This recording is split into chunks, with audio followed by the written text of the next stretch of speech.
대한민국 헌법 제12조 1항 모든 국민은 신체의 자유를 가진다. 누구든지 법률에 의하지 아니하고는 체포, 구속, 압수, 수색 또는 신문을 받지 아니하며 법률과 적법한 절차에 의하지 아니하고는 처벌, 보안 처분 또는 강제 노역을 받지 아니한다.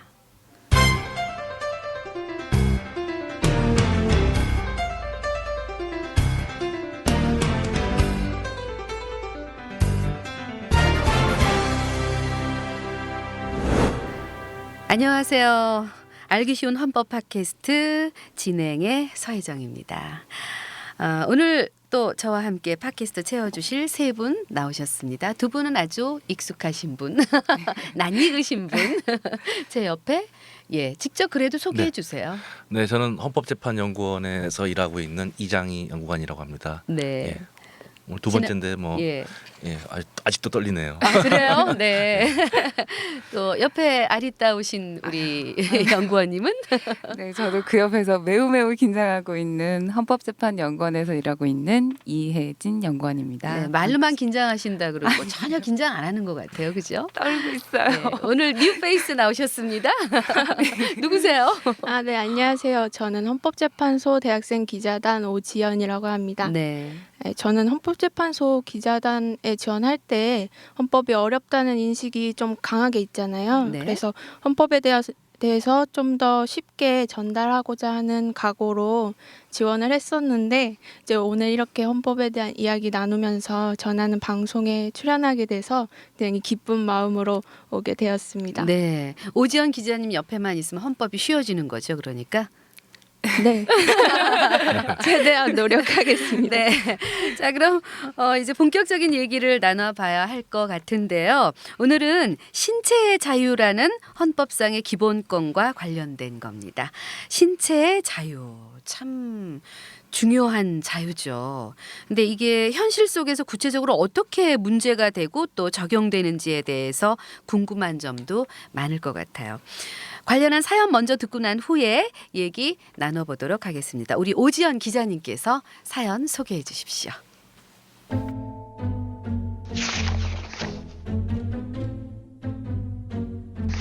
올해 20살이 된 대학생입니다. 성인이 되고 대학교에 입학하면서 이제는 법적으로 술집에 출입이 가능하고 음주가 허용되는 나이가 되다 보니 많은 술자리를 갖게 됐어요.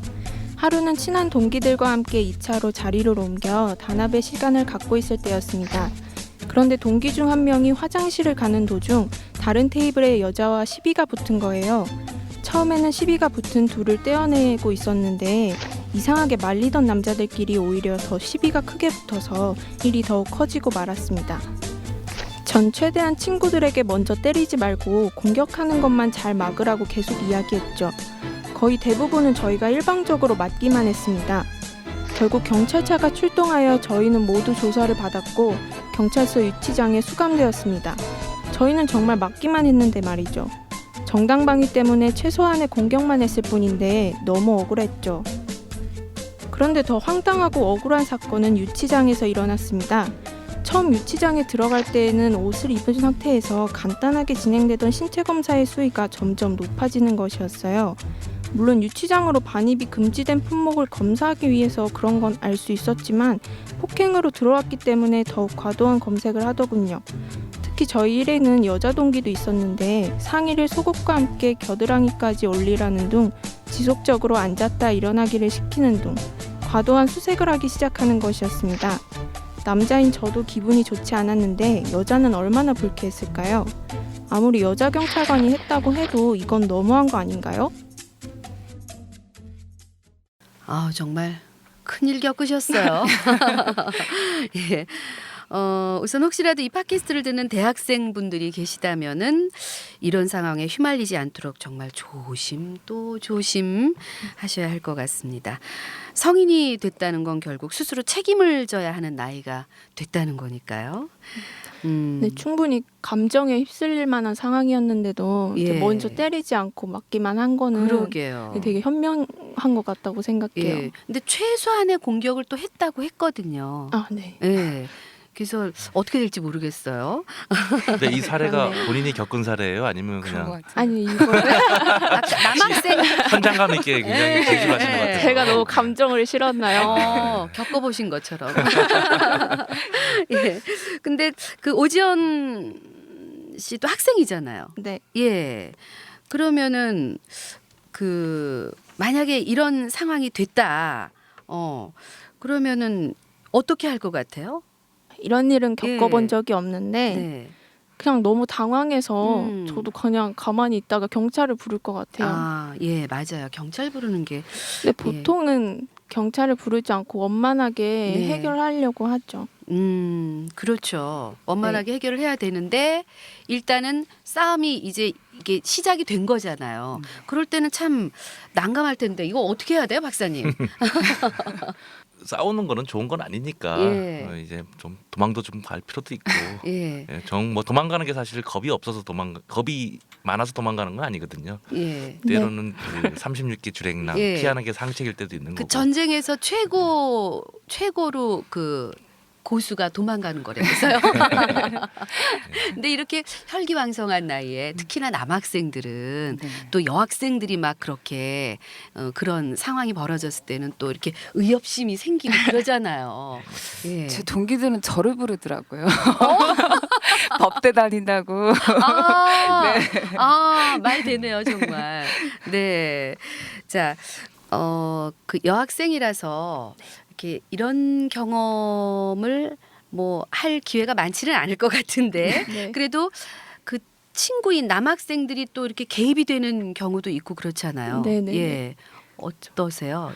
저나 제 여자 친구들은 직접적으로 그런 일은 없는데 예. 확실히 남학생들은 이제 술에 취하고 흥이 음. 돋으면 의협심도 있고 네네. 막. 그래서 예. 싸움에 휩쓸려서 한 번은 경찰을 불렀던 적이 있었어요. 아. 저는 그때 보는 입장에 있었는데 네. 그래도 보통 사람들은 원래 경찰은 부르지 않고 원만하게 해결하는 걸 선호하기는 하죠. 그렇죠. 예, 경찰서 가는 게 번거롭기도 하고 또 무섭기도 하잖아요. 그렇죠. 네, 제가 이 사례처럼 이렇게 당해서 가서 뭔가 과도한 신체 수색을 받았다고 하면 저는 되게 두려웠을 것 같아요. 맞아요. 우리 왜 아이들도 막 울고 그러면 경찰 아저씨 온다 막 이러잖아요. 저희 아들은 경찰을 너무 좋아합니다. 그래요? 경찰 되겠다고 그러는 아들인가요? 예. 어떠세요, 박사님? 아니 뭐 예. 저는 뭐 워낙 모범생이라 아. 보시기에도 모범생이라 예. 굉장히 좀 놀라운 일인데 네. 물론 뭐 살다 보면은 사실 그런 일도 있을 수 있죠. 저도 예. 역시 뭐 학교 다닐 때 제가 그런 건 아니지만 그런 경우를 많이 봤습니다. 서로 뭐 술 먹고 싸우기도 하고 그래서 뭐 실제로 경찰서까지 갔는지는 모르겠지만 네. 어쨌든 뭐 다투는 일은 종종 있는 일이죠. 네. 근데 다만 제가 이제 드리고 싶은 말씀은 싸운다라는 것까지는 좋은데 그게 이제 과도하게 폭력을 수반하게 되는 싸움으로 번지면 그러게요. 결국 그것은 형사적인 문제가 될 수 있다. 예. 그러니까 사람을 때린다는 건 그 자체로 폭력이거든요. 예. 네. 그래서 그 형사처벌의 대상이 될 수는 있다.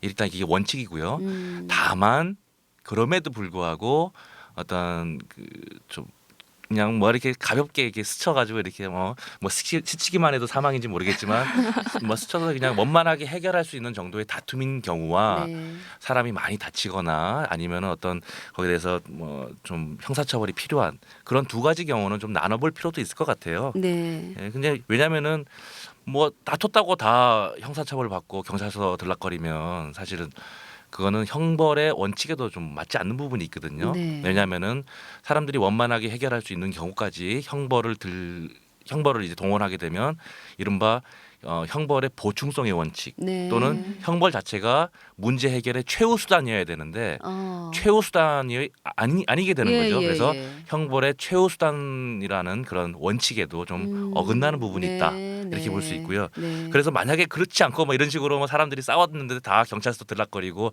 형사처벌하겠다 이렇게 된다면은 지금 유치장도 뭐 굉장히 더 넓어야 될 것 같고 그리고 그 예. 경찰분들 하시는 일이 엄청 많잖아요. 그렇죠. 뭐 예. 사실 뭐 그야말로 뭐 더 깊고 더 중요한 예. 일들이 많은데 그런 뭐 사소하게 뭐 다툼 같은 걸 다 해결하려 그러면 아마 경찰력의 좀 뭐랄까요 낭비도 많이 있을 것 같습니다. 예. 네, 네. 이혜진 박사님도 한 말씀 하셔야죠. 뭐 저 역시도 뭐 둘째가라면 서러운 모범생이어서 다 라고 여기- 네. 아니요 그렇게 말씀드리고 싶은데요. 아까 말씀드렸다시피 친구들이 싸울 때마다 저 법대생이라고 저를 부르는 바람에 저도 실질적으로 싸운 적은 없지만 뭐 가끔 휘말린 적은 그 정도는 현장에 있어요. 가보셨어요? 네네네. 어. 그래서 얘 법대생이야 이러면서 네, 네, 근데 네. 그때는 뭐 경찰까지 부르는 정도는 아니었고요. 예. 잘 얘기해서 이제 끝나는 정도였는데요. 네. 뭐 저도 그렇습니다. 뭐 제 생각에도 가벼운 다툼하고 또 심각한 다툼은 좀 나누어서 볼 여지가 있다고 생각해요. 네, 네. 다만 가벼운 다툼인지 심각한 다툼인지를 그 당사자 사이에서 결정할 때는요. 네. 그 과정에서 힘없는 사람이 아무런 구제도 받지 못한 상태로 뭐 양자 간의 합의라는 미명하에서 약자가 제2차 피해를 입는 경우도 있거든요. 네. 이게 국가의 경찰력이라는 것은 오히려 그런 경우를 대비해서 존재하는 것이 아닌가라는 네. 생각이 들어요. 그래서 뭐 사법적 판단 절차가 반드시 필요악이라고까지 생각할 필요는 없지 않나 이런 생각도 해보거든요. 네, 네. 뭐 흔히 그런 얘기하자 갑의 횡포 뭐 이런 얘기 예, 하잖아요. 예. 예, 이 경우에는 강자에 대한 형사처벌이야말로 원만한 사회관계가 가능하게 하도록 하는 그런 셈이라고 볼 수 있습니다. 네. 뭐 그렇다고 얘기를 조금 더 이어가면요. 말씀하세요. 그렇다고 해서 경찰력이 항상 뭐 합헌적으로 작용한다고는 볼 수 없거든요. 네.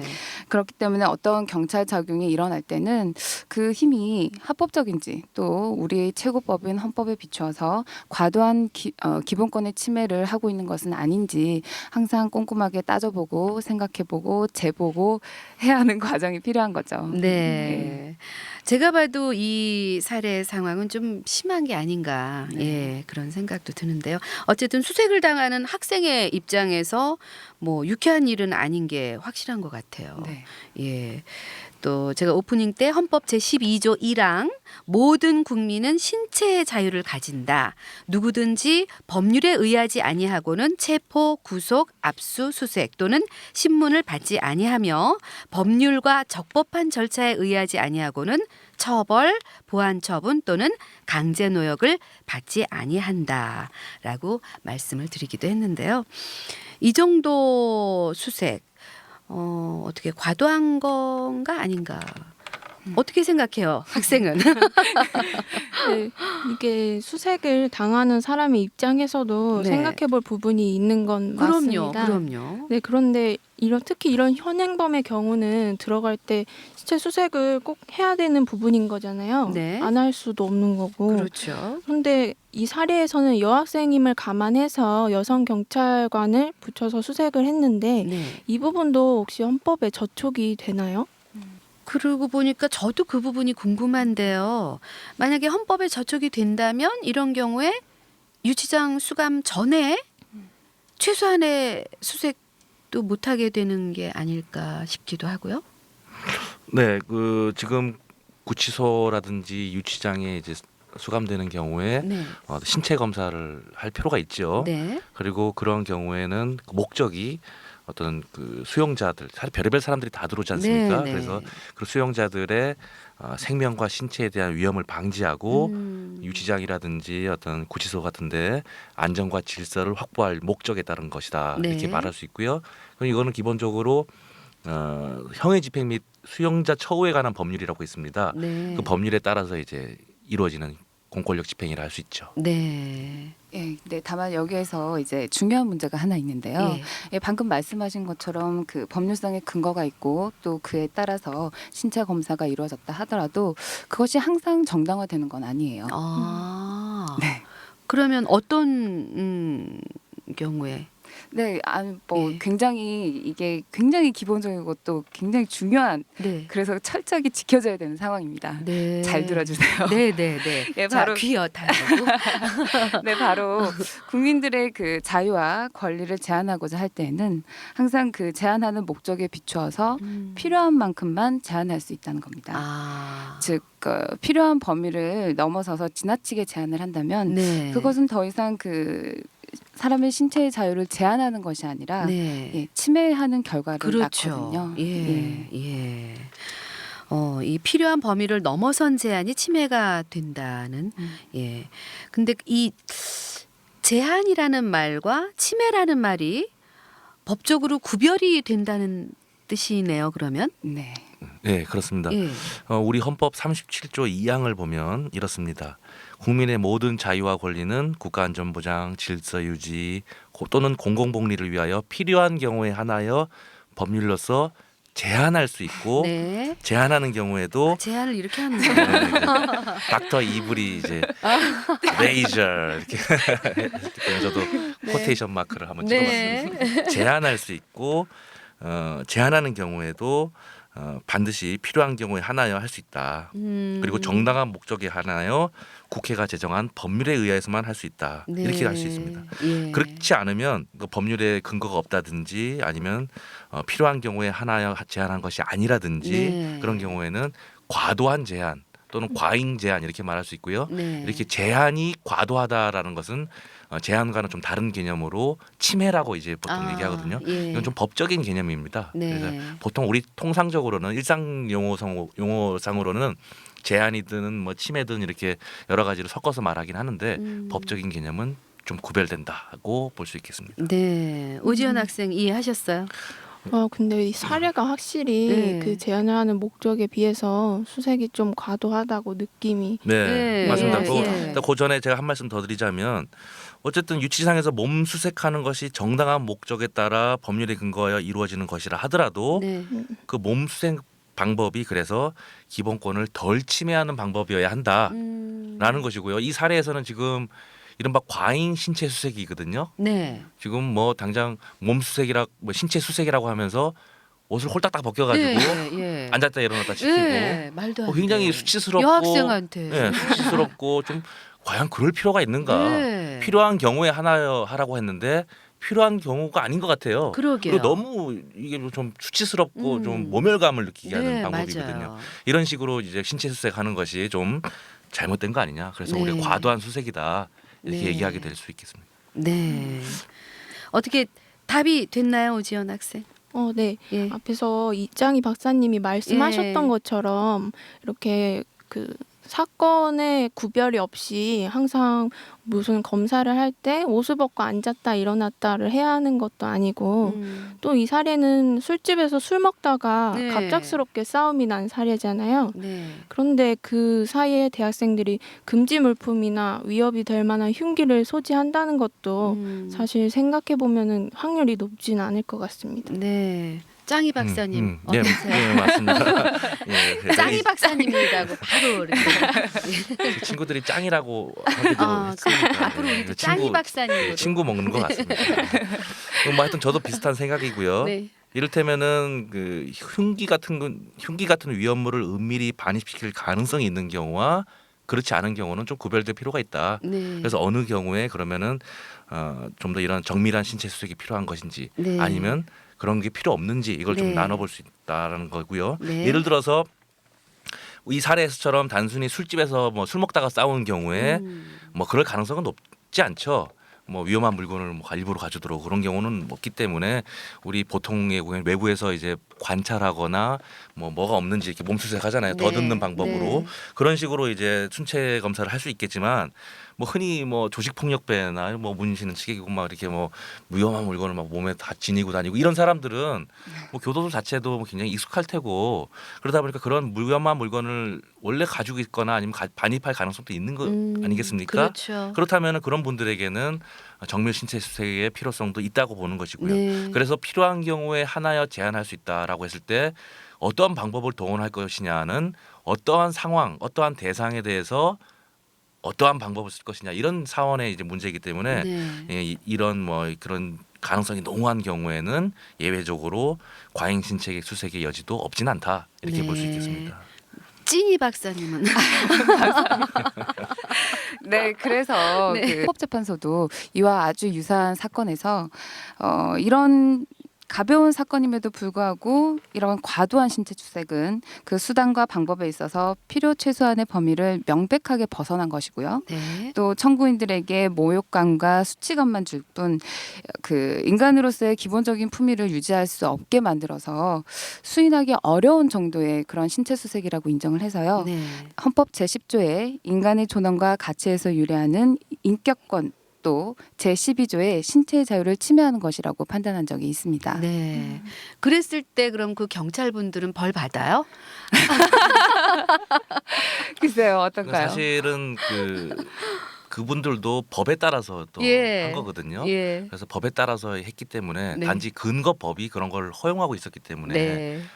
좀 문제가 되는 것이고, 만약에 법에 따라서 가능하지 않은 방법을 동원했다면 네. 당연히 잘못이겠지만 네. 법에 근거해서 했다면 그 모법 근거법이 되는 게 이제 좀 고쳐지면 되겠죠. 아. 예. 네. 그렇게 본다면은 뭐 만약 법에 따라서 했다면은 그 자체를 뭐 처벌받는다 이렇게 말하기는 좀 어려울 것 같습니다. 네. 네, 뭐 조금만 보충해서 말씀드리면요. 예, 법에 분명히 있기 때문에 그 경찰분들은 그렇게 하셨을 거예요. 그리고 그걸 집행하는 과정에서 충분히 그분들이 이제 재량을 베풀어서 그런 수색을 하는 거거든요. 네. 근데 만약에 그 재량에 대한 판단이 잘못됐더라면 예, 그거에 대해서는 벌을 받을 소지도 있습니다. 아, 그래요? 네, 예. 명백한 경우에야 돼요. 근데. 네. 네. 그렇죠. 네. 정 억울하면 한번 꼬집어 주면 되죠. 그렇죠? 예, 그럼 이번에는요. 이런 특수한 경우가 아닌 일상생활에서 발생할 수 있는 상황에 대해서 의견을 나눠보겠습니다. 요즘 우리나라에도 해외여행 떠나는 분들 많이 늘어났는데요. 공항 가면 왜 출입국 시에 필수로 통과해야 하는 곳이 있잖아요. 바로 소지품과 신체 수색을 위한 공항 검색대인데요. 세계 많은 공항들 중 일부 공항에서는 전신 스캐너를 활용하기도 하는데 이와 관련해서 인권 침해의 소지가 많다는 반론도 만만치가 않습니다. 공공의 안전을 위한 수색이지만 인권 침해 요소가 많은 전신 스캐너. 패널분들은 어떻게 생각하십니까? 짱이 박사님. 네, 저도 인권 침해 요소가 좀 많다라는 생각이 듭니다. 네. 왜 그러냐면은 전신 스캐너라는 게 뭐 사실 그 기계를 제가 직접 본 건 아닌데 이제 언론을 통해서 본다면은 이게 어떤 방사능을 쬐가지고 예. 그 아주 굉장히 정밀하게 나오더라고요. 그러다 보니까는 옷 안에 자기의 모습이 다 나타나는 거죠. 네. 뭐 하여튼 은밀한 부위까지 다 나타나기 때문에 그야말로 공개하고 싶지 않은 그러게요.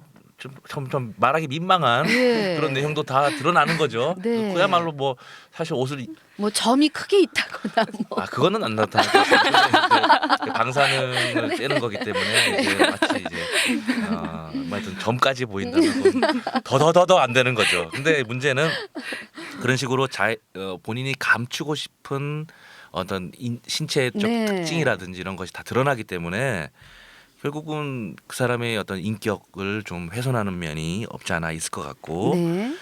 그래서 뭐 좀 굉장히 모욕적이거나 또 음. 불쾌감을 줄 수 있는 것도 사실인 것 같습니다. 네. 우리 오지연 학생은 경험 있어요?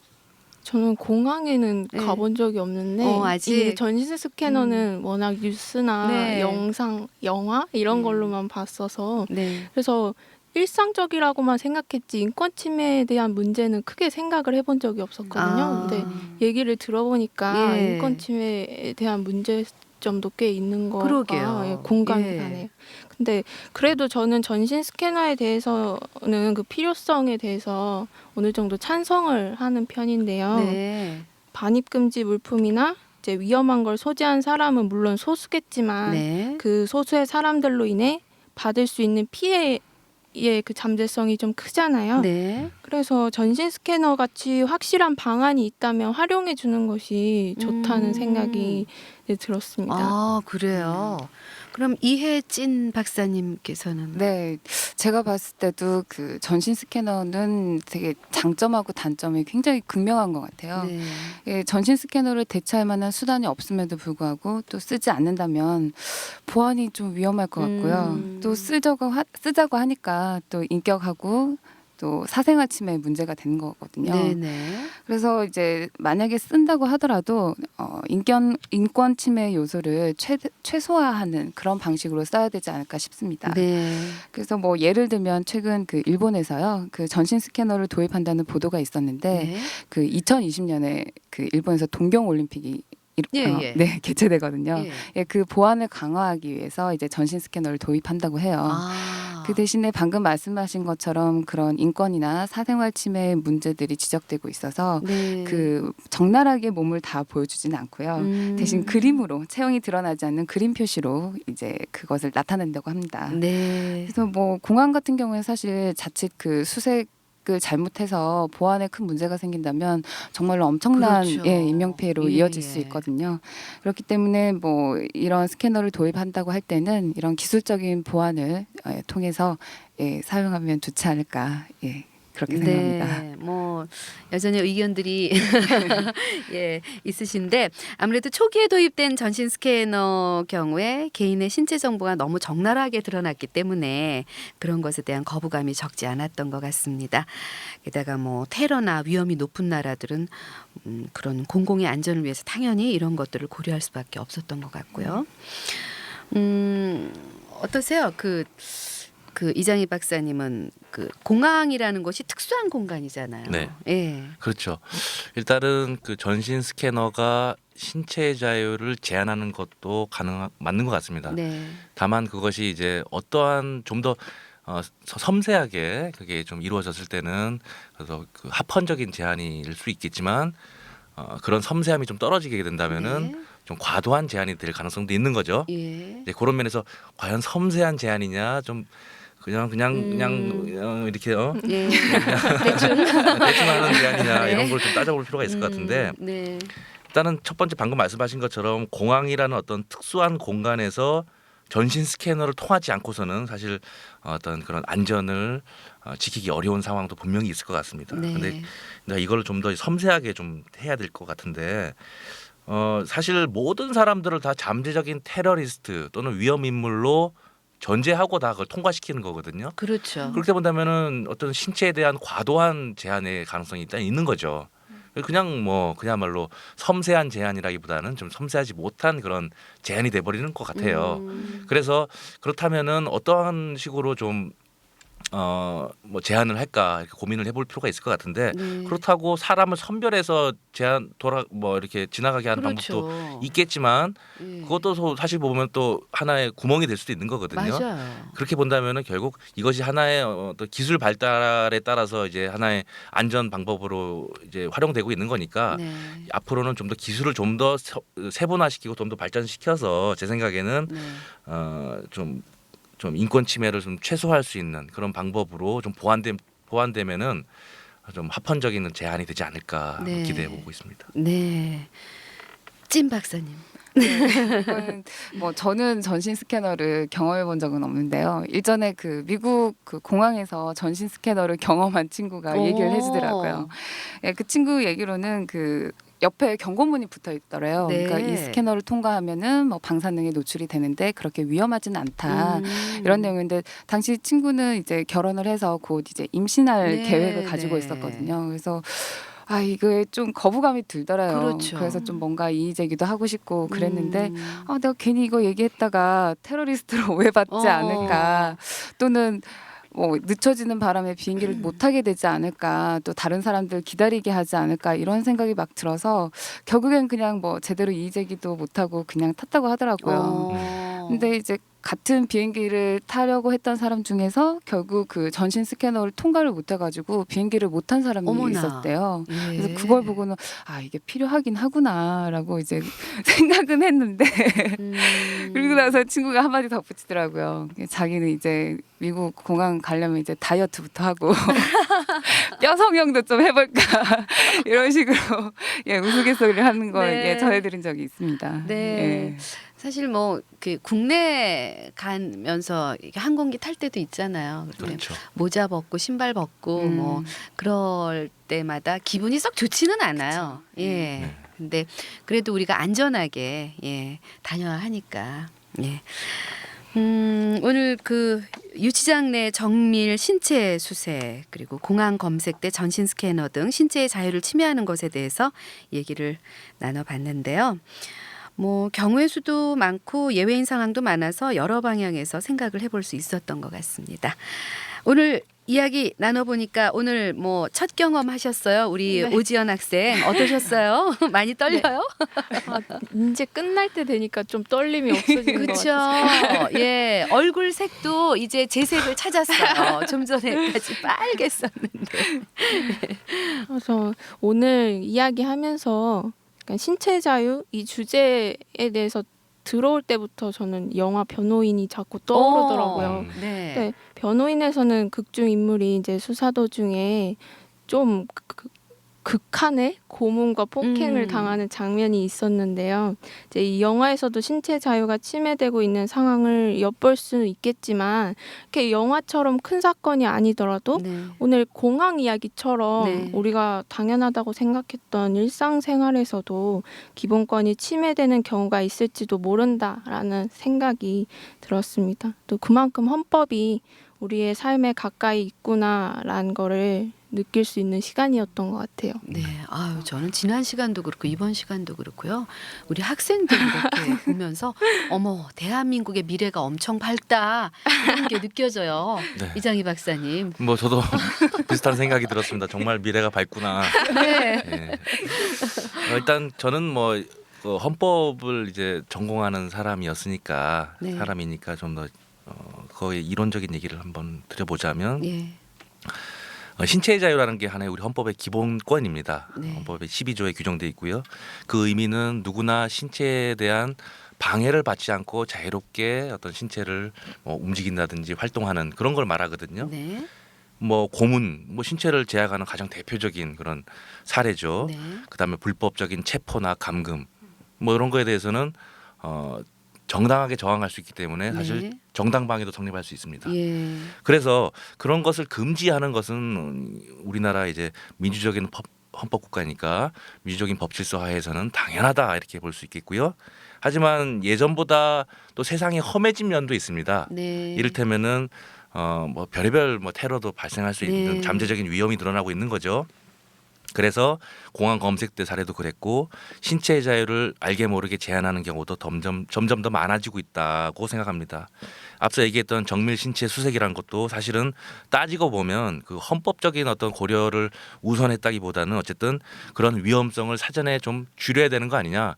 위험 관리 차원에서 일단 도입했던 것 같아요. 네. 잘은 모르겠지만 그런데 이제 나중에 보니까 그것이 너무 과도한 제한이더라 이렇게 얘기가 흘러간 거거든요. 네. 그러나 아무리 공공의 질서 유지라든지 공공의 안전이 중요하다 하더라도 우리의 가장 기본적인 자유와 권리를 침해하는 방법으로 어떤 목적을 달성하려고 해서는 안 된다라고 생각하고요. 또 그런 국가 작용이 잘못된 것인지 또는 합당한 것인지 이런 걸 따져보기 위해서는 우리가 헌법상 어떤 자유와 권리를 보장받고 있는지를 먼저 알아야 된다고 생각합니다. 그렇죠. 그래서 그런 내용을 좀 잘 이해하고 또 숙지하는 것이 좀 이 시간을 통해서 가능했으면 좋겠다는 생각이 듭니다. 네. 짱이 박사님의 말씀이셨어요. 이제 찐 박사님. 네, 그 법학자들이 하는 말 중에요. 제약과 자유 사이의 긴장이 법이다라는 말이 있습니다. 아. 좋죠. 와. 뭐 준비를 많이 하고 오시는 것 같아요. 오. 근데 예. 사실 비행기를 한번 타려면 네. 아까 진행자님께서도 말씀하신 것처럼 우리가 신발도 벗어야 예. 되고 허리끈도 풀러야 되고 예. 뭐 모든 소지품과 몸을 다 공개해야 되는 그런 불편함과 좀 뭐라 그럴까요? 불쾌함 이런 걸 느껴야 되잖아요. 근데 사실 이 모든 것이 안전을 위해서 우리가 그렇죠. 참는 거거든요. 네. 근데 언제부턴가 이런 인권 침해나 사생활 침해가 될 수 있을 만한 일들을 너무 당연하게 그냥 받아들이고 있는 것 같아요. 좀 불합리하다고 생각이 들면 좀 이의 제기도 하고 해야 되는데 이런 게 아까 그 친구처럼 뭔가 좀 귀찮고 네. 또 좀 번거롭고 네. 또 뭔가 불이익을 받을 것 같고 그리고 또 나만 유난 떠는 거 아닌가 그러니까요. 이런 생각도 예. 들고요. 예. 그래서 좀 침묵을 하기 쉬운 것 같아요, 사람들이. 근데 우리 모두가 만들어가는 사회잖아요. 네. 그래서 우리 모두를 위해서 한 번쯤은 이게 과연 적정한 수준인가를 좀 스스로 생각해봐야 되지 않을까 네. 그런 생각을 해봤습니다. 네, 오늘도 역시 이혜진 박사님께서 아주 마무리를 깔끔하게 해주시네요. 훌륭하십니다. 네. 공공질서의 유지 혹은 공공의 안전이라는 목적은 분명히 중요합니다. 하지만 아무리 정당한 목적이 있더라도 그것을 위해서 개인의 인격이나 사생활 또 신체의 자유와 같은 기본권을 침해하는 방법을 사용해서는 안 된다는 생각이 듭니다. 정당한 목적이 잘못된 방법까지 언제나 정당화하는 것은 아니기 때문이죠. 헌법재판소와 함께한 알기 쉬운 헌법 팟캐스트 오늘은 여기서 마치겠습니다. 헌법과 관련한 다양한 정보는요. 헌법재판소 홈페이지 www.ccourt.go.kr에서 확인하실 수 있습니다. 함께해 주신 여러분 고맙습니다. 네. 감사합니다. 감사합니다. 저희는 다음에 또 좀 더 다양한 생각들로 찾아뵙겠습니다. 고맙습니다.